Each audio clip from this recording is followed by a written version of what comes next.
Hey everyone, I'm Ellie, the designer of Worldbreakers Advent of the Khanate. And today I'm joined by Joe Slack, who is a board game designer, publisher, author, and instructor. So, Joe, thank you for joining me today. How about you tell us a bit about yourself and your board game career? Sure. Well, thanks so much for having me on, Ellie. I have been playing games all my life.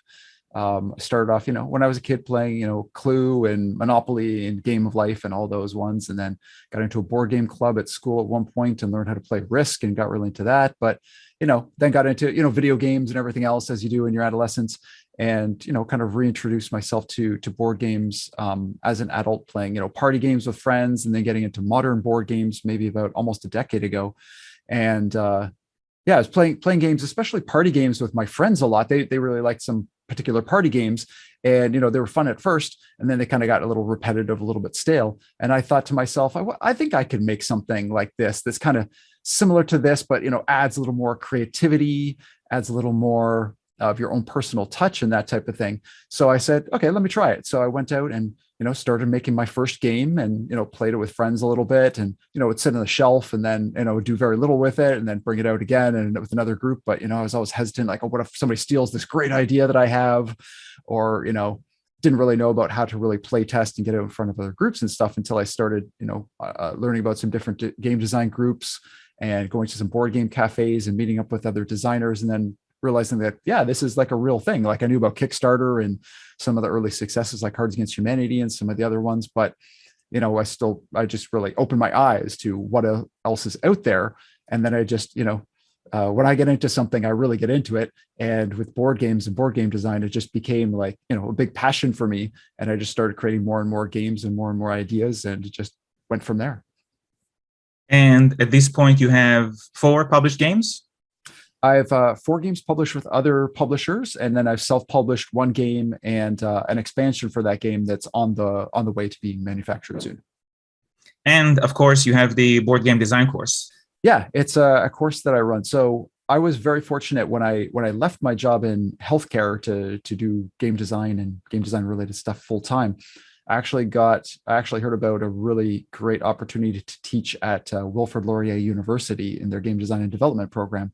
It was a 4-month contract, 1 semester, teaching the intro students the intro to game and game design. So I thought this is a great opportunity, and I was fortunate to get the position. So I taught there for the 4-month contract.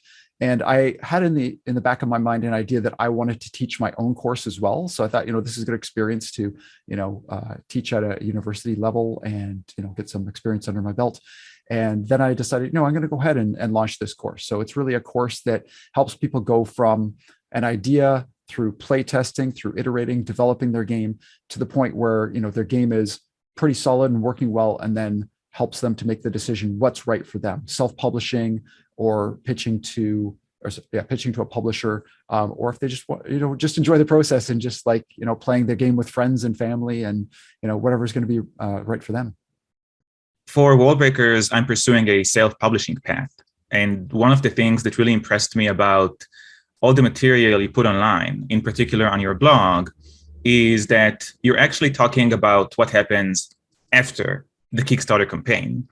And there is a lot of resources out there about designing your game and playtesting and getting to Kickstarter, doing the marketing and so on. But very few actually talk about printing the game and fulfillment and doing all the physical stuff that creates the product. Do you have some sort of checklist, or could you outline what I, as a creator, needs to have in place before I go into the campaign, so that when the campaign is done, I can actually produce the game? Yeah, so there's definitely a lot that goes into it. Some people don't really realize when you decide to crowdfund and self-publish your game, it's way beyond just designing a game. There's so much goes into it. So in terms of prepping for it and getting everything kind of right and ahead of time, there are a lot of things. I don't have necessarily a specific checklist. But there are a number of things you want to do well ahead of time. I mean, obviously you want to get quotes for your game so you know exactly how much it's going to cost to produce. Get quotes for shipping and fulfillment so you know what the costs are for those, so that when you put together your campaign page, you have good established costs. You're not doing any guesswork. You know what's actually going to cost. You know that, you can set your funding goal, which is another step as well. Set your funding goal and your price points so that you know that you'll make enough to, at the very least, cover the cost of getting it manufactured and shipped out to others. Hopefully you'll be able to make a little bit of a profit, so you can put that back in. And then there's also the sunk costs that go in, like graphic design and art and marketing and that type of stuff, that hopefully you'll be able to cover as well. You started by saying that you're going to need quotes for, let's say, your production, for your printer. What is a quote? And what should I see in a quote? And how do I get a quote from a printer? Sure, absolutely. So there are a lot of manufacturers out there. There are some that will produce like in your region, but most are based in China. That's generally where you're going to get the highest quality and the lowest price. Just depends how you feel about the situation and delays in shipping and things like that. Especially it can take a while to ship. But wherever you go, there are lists as well. Board game manufacturer. If you just look up board game manufacturers, you look on James Matthews' website. There are a few different resources you can go to get a list of different ones. But also look at, you can talk to other people, reach out to other people who've had their game made and share what their experiences and that kind of thing. But when you go for your quote, you probably want to contact at least a few. I like to contact probably at least 5. Maybe not right off the bat. I'll generally start with 1 because I want to narrow down in case there are any changes or modifications, because I don't want to have to go back and change that with every single one. So you might find a manufacturer that you've heard good things about, that type of thing, and reach out to them. And you basically say, I'd like a quote. I'm getting a board game created, and the things you'll need to provide to them are a list of all the components, and they just really need, like the sizes, the numbers, and the quality, like how thick you want your cards to be, how big are the meeples you're using, that type of thing. And you don't necessarily need to. It's kind of like on your sell sheet if you're pitching to a publisher. You don't need to list out every single thing. Like I've got 5 event cards and 2 reference cards and this and that and the other thing. It's just I need 36 cards that are standard poker size cards, for example, and I need 10 mini size cards that are of this size. So you want to specify the quantity and the size and any other details for each of the different things that you need for your game. Make sure to include things that, these are often forgotten things, like box. Obviously, you're going to need rules, that type of thing, baggies. You might want to include extra baggies for people to sort the bits and pieces and that kind of thing afterwards. And just reach out to one of the manufacturers and ask for that, but also let them know what quantity for the number of games you're planning on getting made. Now, obviously, you haven't run your Kickstarter. You don't know exactly how many you're going to be being produced, but you want to ask for a few different quantities because you'll see that the rates per game go down sometimes quite significantly as you order more. So you want to know, what your price points are. Hopefully you'll be able to find one of the publishers that will do a minimum print run of 500. There are some that have minimum of 500, some minimum 1,000, some 2,000 or even more.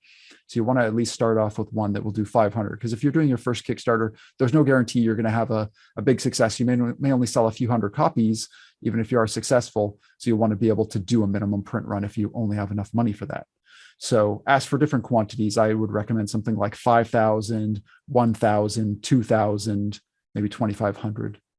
You can ask for more as well if you want. But yeah, ask for all those pieces of information, and then they'll get back to you. What they should do is they should be able to provide you with like a sheet that has descriptions of each of the particular components. And then it'll be basically a chart, each of the components by different quantities. So this is the price for those 50 cards at 500, at 1,000 copies, at 2,000 copies, etc. So you'll see the price per, and then there will be a total at the bottom, and it'll include things like their packaging and shipping to the docks and things like that, all the costs. And then you'll be able to see at the bottom, okay, if I want to get 500 copies made, it's going to cost me $6 each. But if I get 1,000 made, maybe it's only going to cost me $4.50 each, etc. So you get all those details in the sheet.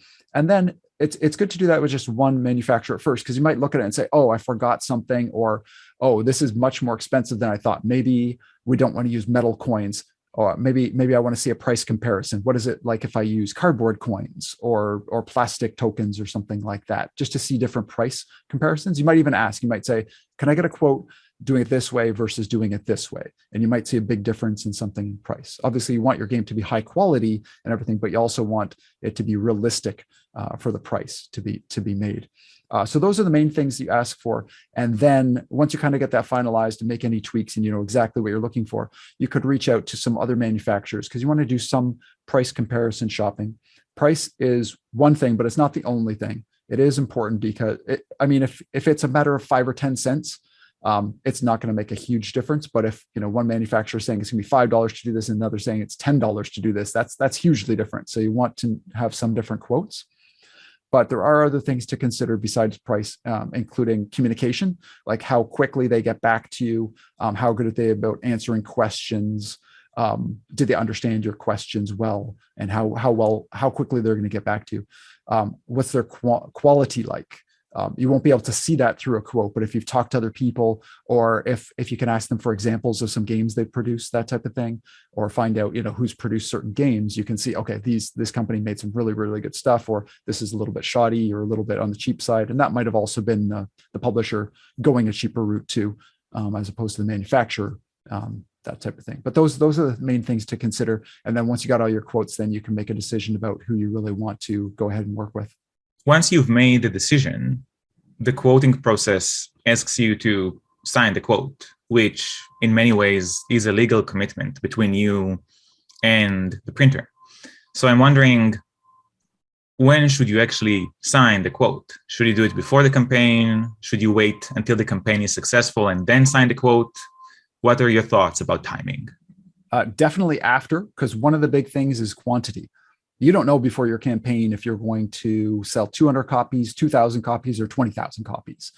So there's no way to really be able to say to a manufacturer, yeah, I want this many done.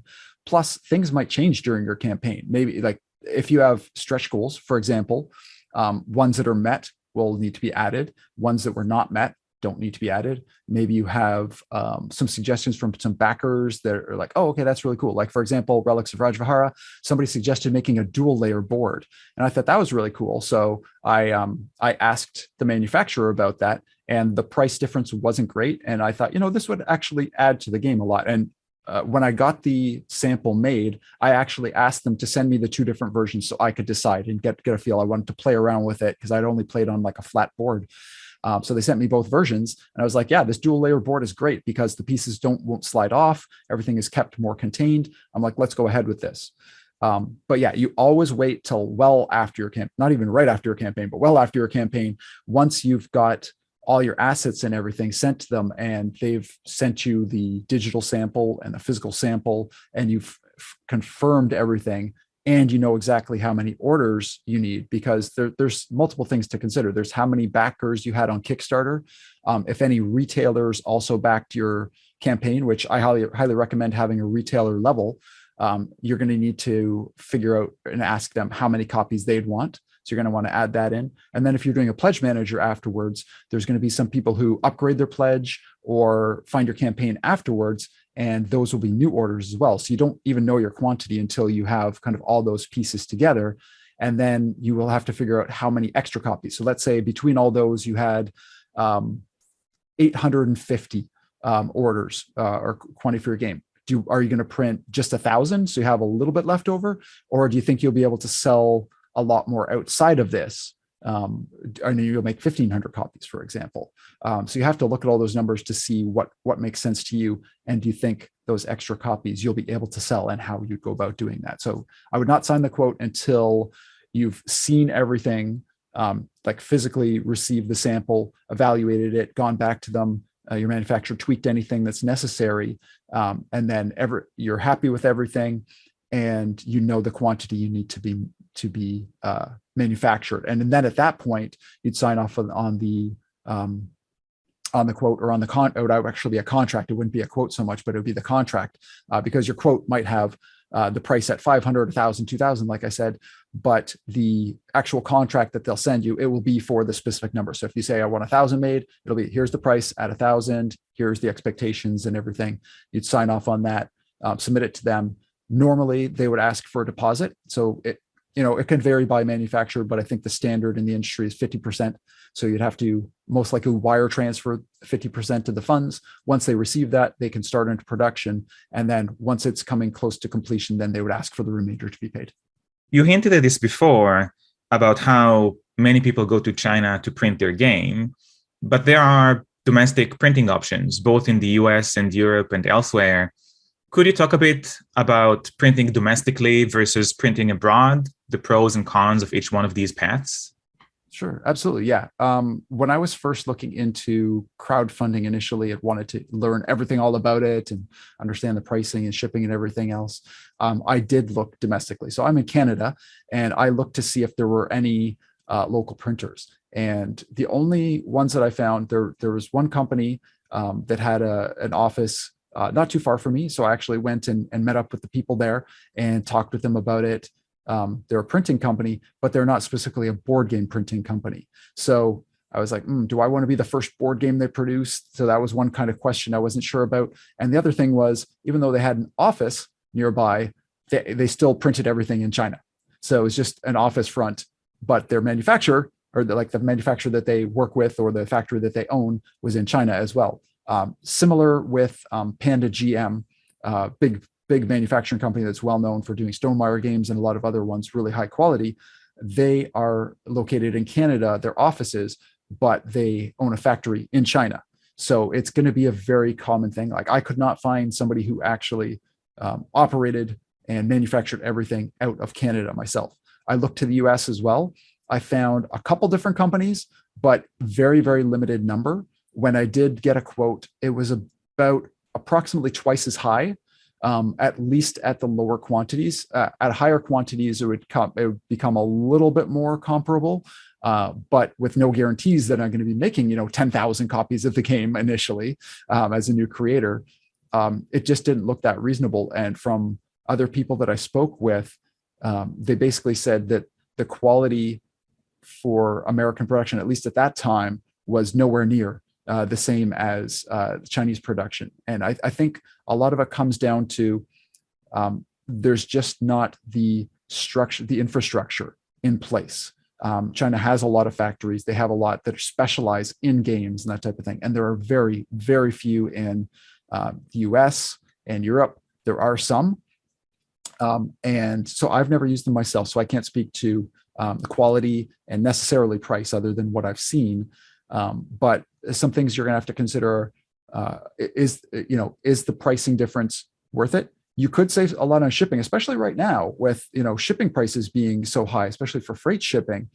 Maybe it does make more sense to look locally and say, okay, it's going to cost me more to manufacture the game, but I will save on the freight shipping. So I could get it made, for example, right in the US, and I don't have to worry about the huge cost of freight shipping, which has gone absolutely through the roof in the last year or two to get a ship from China.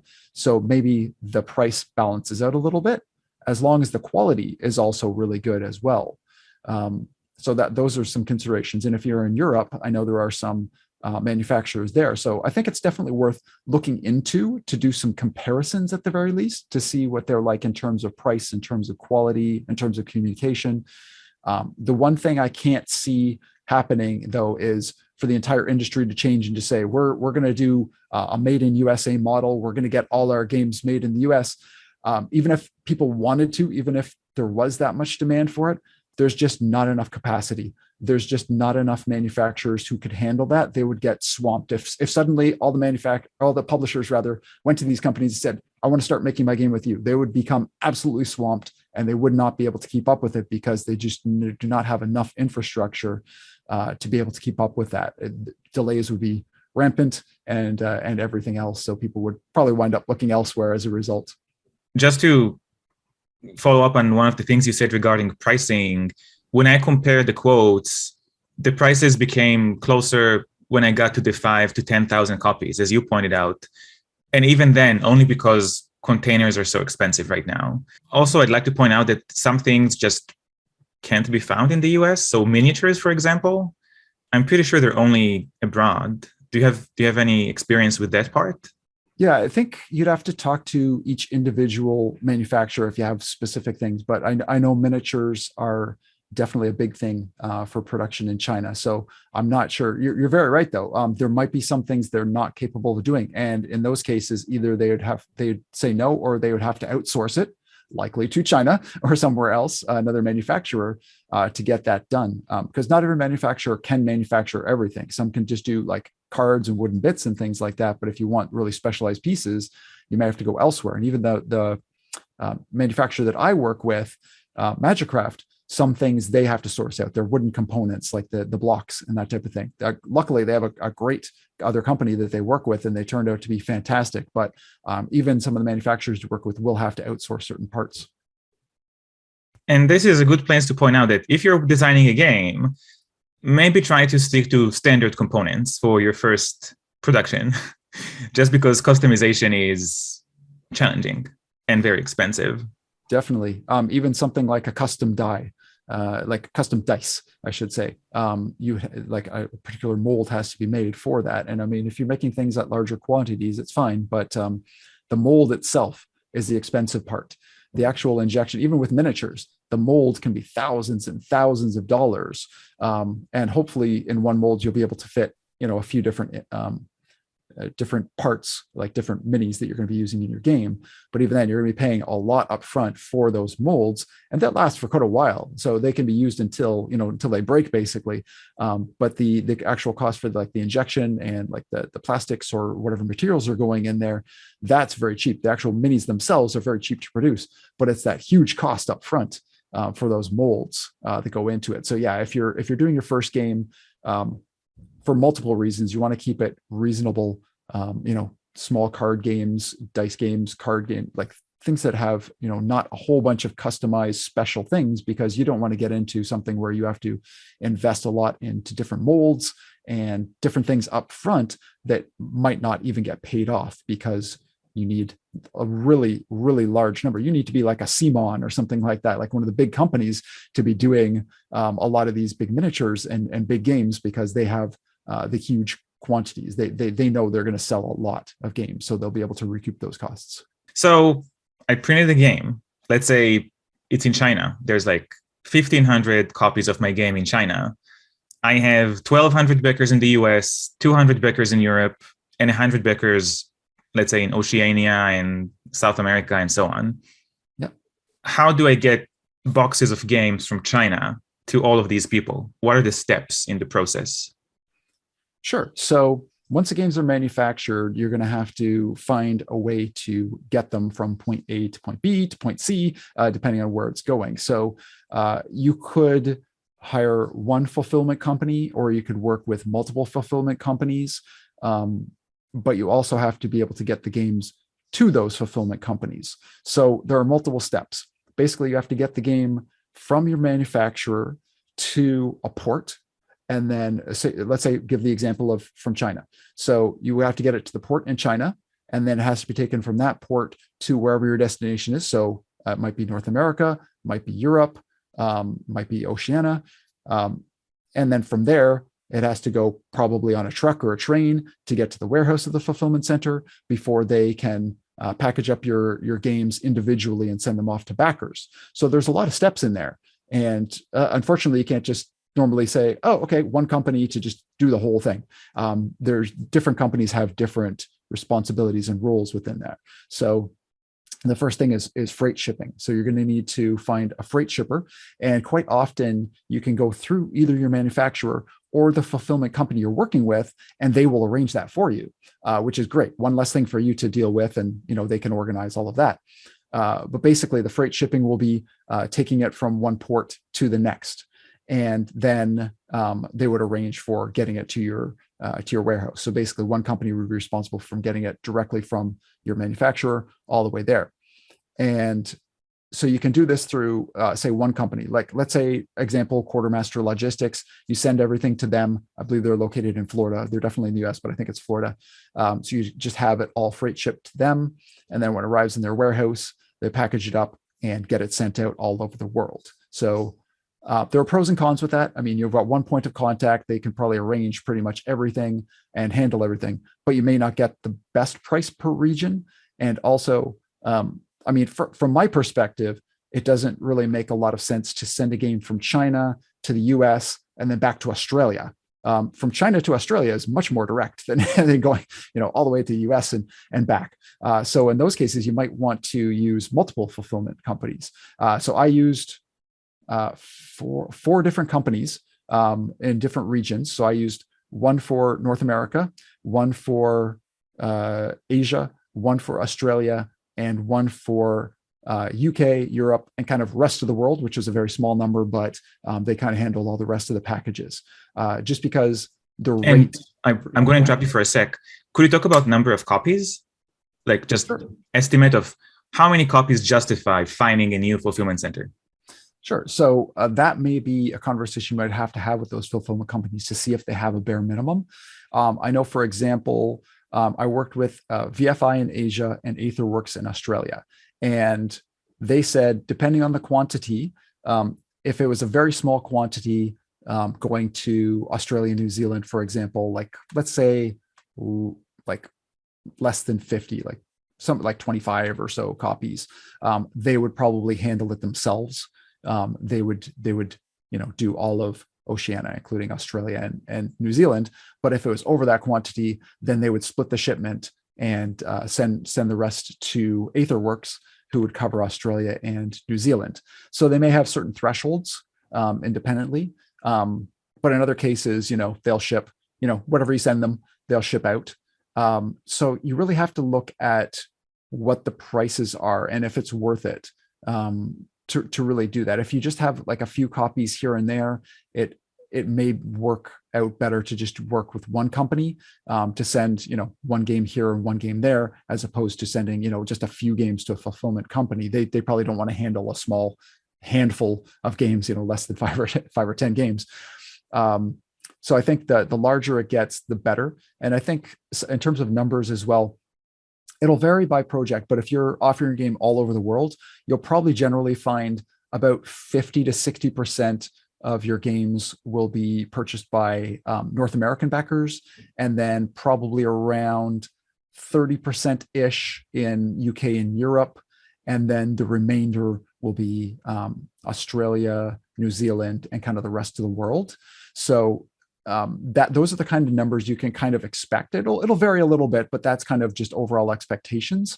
So if you only on your Kickstarter sell 200 copies of your game, you might only have 10 or 20 copies going out to all of Asia and Australia and that kind of thing. So it may not make sense.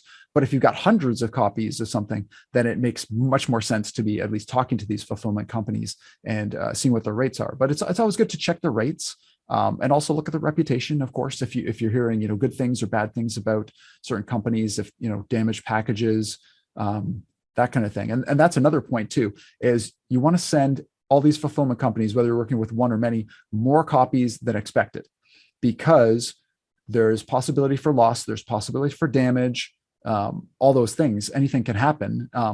You'll wind up with some boxes that, appear damaged. And that's actually okay in some ways, because if somebody's missing a component, then you can say, okay, can you dig into, that damaged box and grab that one deck of cards that was missing in that person's box, and then have them send them out to them individually and that kind of thing.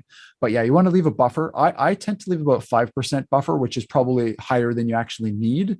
But the good thing about leaving some extra is if you have others coming to you afterwards, like I had a number of reviewers that found out about it after the fact, and they were asking, oh, can I have a copy of it? And I said, yeah, you know what? I have, extra copies sitting with Spiral Galaxy. I had, an extra 10 or 20 copies because I shipped extra. So yeah, I can ship you a copy, no problem. And then, you get a review out of it, which is fantastic. And, some retail stores also came back to me and said, oh, I sold out, the whole shipment that you sent. Do you have any more?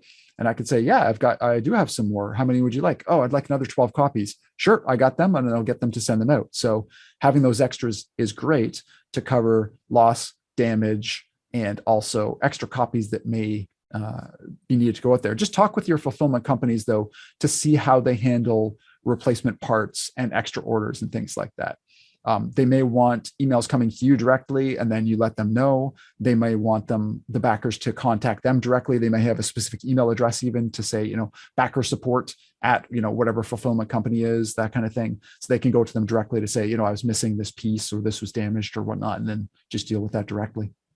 I'm trying to find rule of thumb, and it sounds like the rule of thumb for a new fulfillment center is between 25 and 50, and to be mindful of what kind of services they offer apart from shipping and fulfillment. For example, taking care of missing components and such, which I'm guessing varies quite widely between different companies. It can, yeah. I think generally most are pretty okay with sending off, replacing damaged copies or missed copies or missing components and things like that. Most will, do that for you.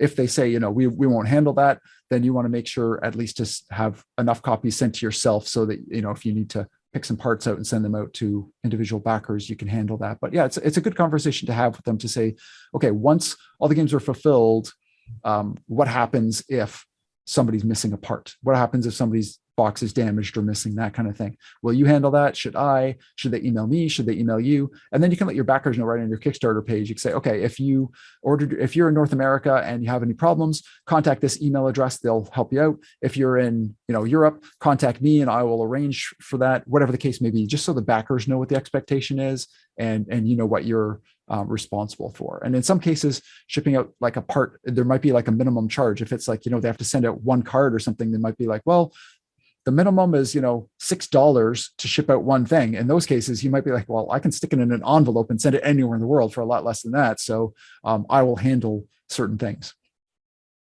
And you mentioned that the ports are a part of this. It's not that the game teleports from the printer to the fulfillment center. It goes through, it goes through ports. And there's been a lot of conversation in board gaming communities about the price of shipping and containers. Could you talk a bit about the port situation, especially given COVID? Sure. So from what I understand and from my experience delivering my Kickstarter, there are a lot of backlogs. So for instance, my game went to a port in Los Angeles or outside Los Angeles. So it actually got on the ship fairly quickly, which was lucky. And shipped across. And I think it arrived there within about 30 days-ish. I think that's pretty standard. When was that? Oh, this was back in probably May 2020. Okay, so really when COVID... May 2021. Okay, so it's during the COVID pandemic. Okay, go ahead, sorry. COVID, yeah. I have heard that some publishers and some creators are having difficulty even getting their products onto ships. So there's just so much of a backlog there. There's not space available. So even more so since then, in the last 6 months to a year, it's become even harder to get it on there. So you may be forced to wait through a delay. It might sit there for weeks or a month before it even gets onto a boat, before it even sends across. Now, what I'm more familiar with and what I had to experience was the delays at the port in US in particular. All the other ones were pretty good. I think everybody heard about the problem with the Suez Canal last year, which delayed everything. Fortunately, my game shipped just a little after that incident, so I wasn't impacted by that greatly. There was probably some slight delays there by the time mine shipped out, but it wasn't delayed greatly. So they arrived pretty well. It was pretty seamless. It's really in North America, at least from my understanding and from my experience, where the real delays are. So the boat will arrive at the port or outside the port, but they can't dock because there's so many boats sitting there waiting to unload. And there's all these boats basically, and I've seen pictures of, dozens of boats just sitting in the harbor, anchored, just waiting to get the call to come to the port to unload everything. How big is a boat? This is not like a tiny yacht. I mean, these are like those huge, barges, those freight liners, whatever. I don't even know the proper term for them, but that are just filled with containers. So they've got your stuff, but they've also got, hundreds of other companies' stuff on there, and they're just sitting there just waiting. And the unfortunate thing is there's no real indication of how long it's going to take once it arrives there. Like from my experience, they arrive there. I was like, okay, great, you're in port, but they're like, but we have to wait until we get the queue to unload. And I said, oh, well, how long do you expect that to be? Their answer was, we have no idea, really. It's really up to their discretion, the Port Authority. And hopefully it's better organized now. But at that time, boats would just come and they would just, throw out the anchor.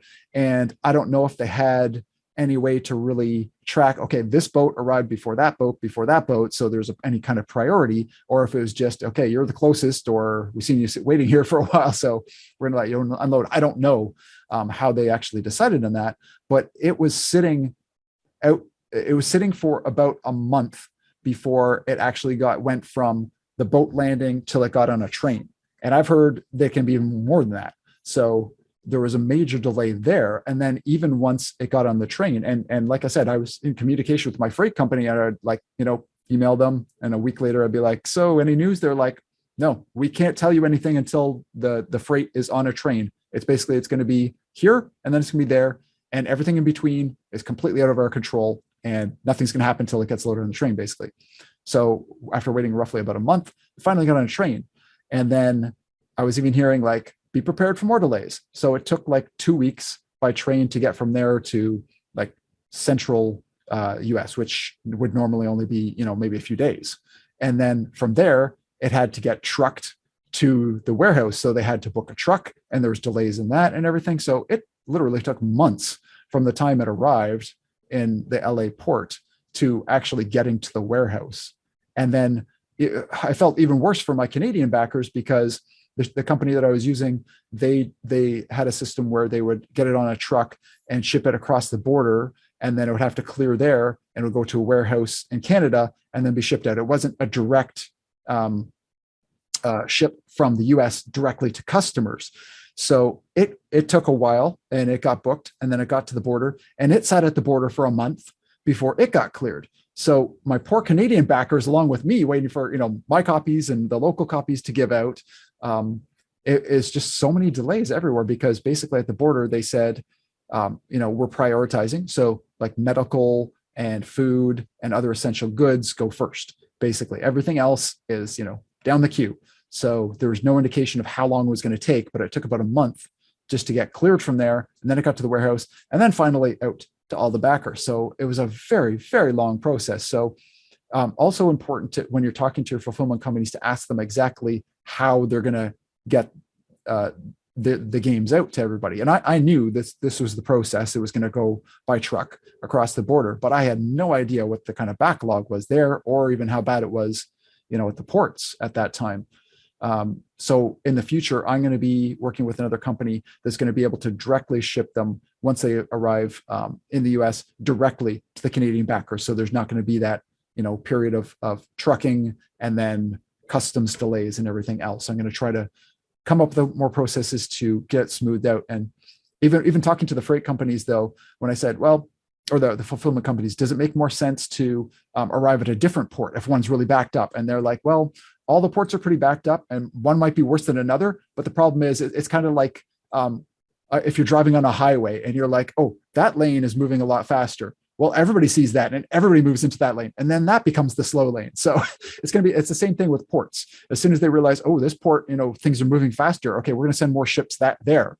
Well, then that becomes the problem. So it's just kind of an ongoing thing. So definitely expect delays, build in buffers, build in a delay, getting it to your game at the port in China, if you're doing it there, and to the port at your destination, and on the rails or on the roads and everything, because you're just going to expect delays.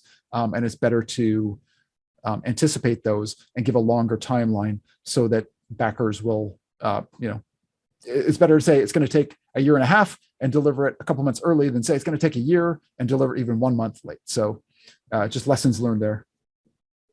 So first of all, I'm sorry about that experience. It sounds tremendously stressing and frustrating for you and for your backers. What are the financial implications of all that? In particular, if the game is printed but stranded in China, or if it's on a boat outside of the US, do you pay for storage and all these things, or is that included in the payments you've already made to the fulfillment company?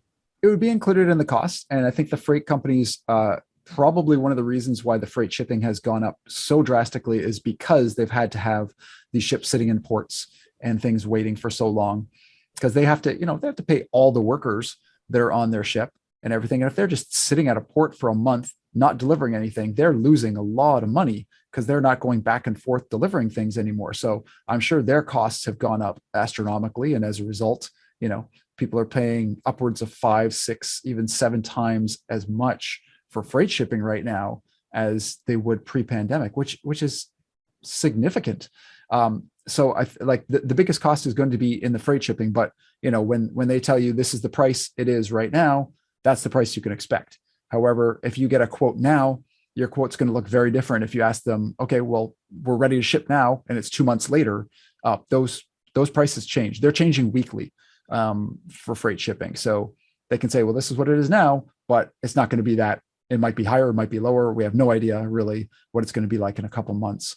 But that's all built in the price. It's not like you shouldn't at least be completely surprised by what the cost is, because they're basically going to say, if we ship, right now, we're basically signing off on this. This is what the price is going to be. It's just more expect those delays and expect overall the freight shipping cost to be a lot more than it used to be. And that explains why so many Kickstarter projects, when you go down to shipping, they have this big asterisk that says, these are the shipping prices right now. But when the time comes, our pledge manager is going to reach out and the shipping prices might be different because of everything you just described, which is pretty much a nightmare, sounds like. Yeah, it's just so volatile right now. It's really hard to lock in to an exact number, but if you do commit to it, then you have to commit to it. It's really hard to go back to backers and say, well, it's actually more expensive than I expected, and have to beg for more money. Like, you don't want to have to do that. So you just want to build in as best as you can. One last fulfillment question. Could you tell me about Europe and about VAT in particular, how that works for projects? Sure. So I'll preface this by saying I'm not a lawyer. I'm not a tax specialist in any way. So I'm just going to talk from my own experience, not all the legalities and everything around that. But basically, if you are shipping anything to the UK or Europe, you have to pay that.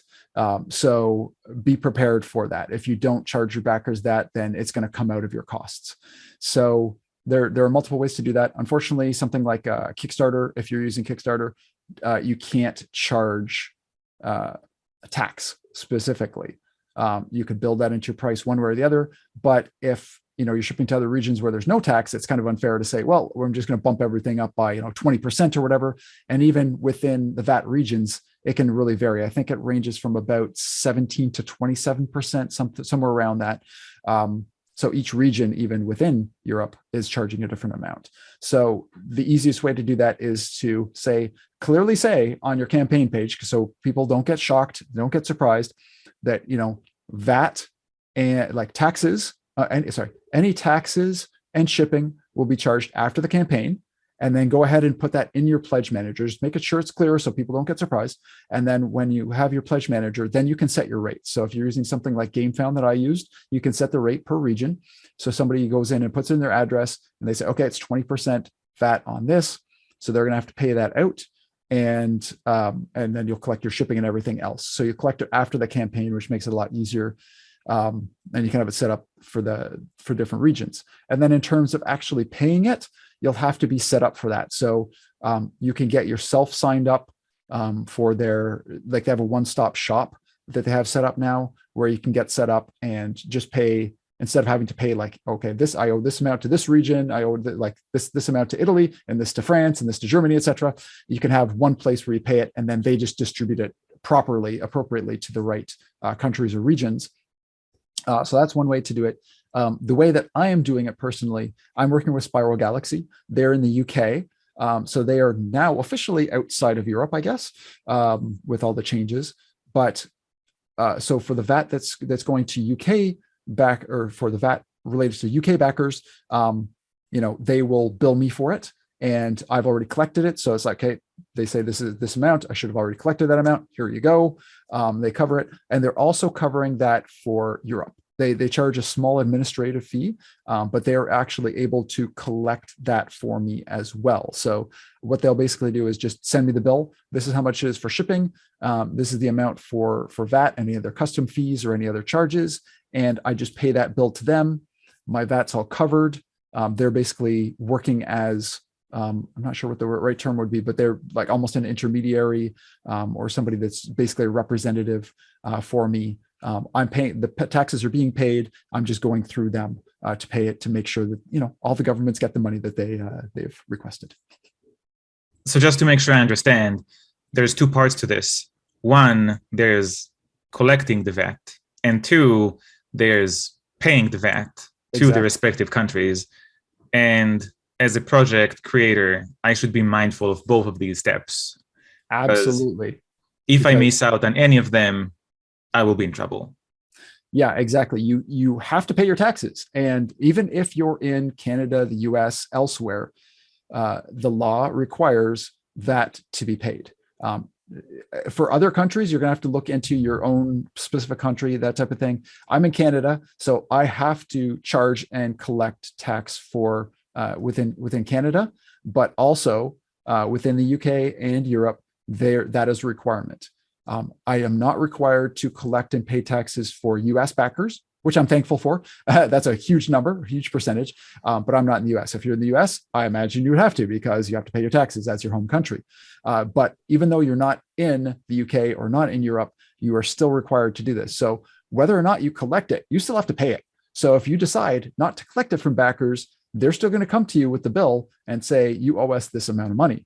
So it's only fair that, the backers in each region pay for their fair share of taxes. If they went to the game store and bought a game, they'd have to pay their VAT on it. If they're buying it from Kickstarter, it's the same thing. You have to, unfortunately, we have to pay taxes. Hopefully they're going towards good things within your country, but it's a requirement for us all to pay our taxes. And I can actually comment on the United States. The US is relatively lenient when it comes to sales tax, at least as far as the business is concerned. Typically, you have to pay taxes in your home state. So you will need to collect and pay sales taxes in your home state. But you should really talk to an accountant. If you're a US-based company and you're selling to US-based customers, have a quick chat with an accountant. They'll tell you how to deal with sales tax. It's a whole mess with nexus and definitions and so on. With that said, as you pointed out, for Europe, even if you're a US-based company, you have to collect the VAT and pay the VAT Yes. because you're selling to customers. Non-negotiable. Yes, non-negotiable. And thank you for elaborating, and thank you for pointing out that fulfillment companies might be able to help you with that. Yeah, you'll have to talk with them. I know others in Europe will also do that as well, from what I understand. So you can talk with them. There might be, a slight fee that is associated with that, but it can make your life a lot easier rather than having to register, and you may have to, pay in incremental quarterly installments or something like that. But your point to the US as well, from what I understand, they may be moving to more of a system where you have to collect taxes and pay it for each specific state as well at some point in the future. So be aware of the laws, and like you said, talk to an accountant, because the laws can change, and you might be on the hook for paying more than you expect. Right. It can easily be 20 to 25% of your revenue. So I think that's all my questions. One last thing, can you tell me about your design course a bit more in a couple of sentences? What's it about? What can people expect when they register? Sure, absolutely. So when you register for the board game design course, you'll get immediate access to the course. It's basically structured in a way that you can take it in anytime you want, because you have lifetime access, but it's structured in an 8-week program. So there are modules. You have all the audio and video and all the extra resources, a lot of downloadable resources and templates and things that are going to help you. And what it's going to do is it's going to take you right from an idea through playtesting, through developing your game, and then deciding what's right for you, self-publishing or pitching to a publisher. And it includes also access to a community and twice monthly calls with me as well, where we do group Q&A sessions. Could you tell me a bit more about the group Q&A? Is that like a webinar or more of a back and forth between you and the students? Oh, it's more back and forth. So it's set up so that everybody has access. They can put on the screens and everything, ask questions, and jump in if they have something to add as well. That's a lifetime access as well for the Q&A. For the community, it starts off with 28 days membership, and then you can always extend it from there if it's something that's beneficial to you. Awesome. So the course is unlimited in time, and the access for the community and the Q&A, that's 28 days, and you can extend it on a subscription basis. Exactly, yeah. That sounds awesome. That's a phenomenal resource. Thank you for putting it out there. Oh, glad to help others, with the resources that I didn't necessarily have when I started. I'm just all about helping others so they can advance their games a lot faster than I did when I got started. Great. Thank you so much for your time, and thank you for all of the questions, all of the answers. Oh, appreciate it, Ellie. It's glad to be here, and thanks again for having me on the show. Awesome. Thank you. Thank you, Joe, for the wonderful interview, and thank you for listening. Please make sure to like and subscribe so you would be notified of future interviews about crowdfunding and about Worldbreakers.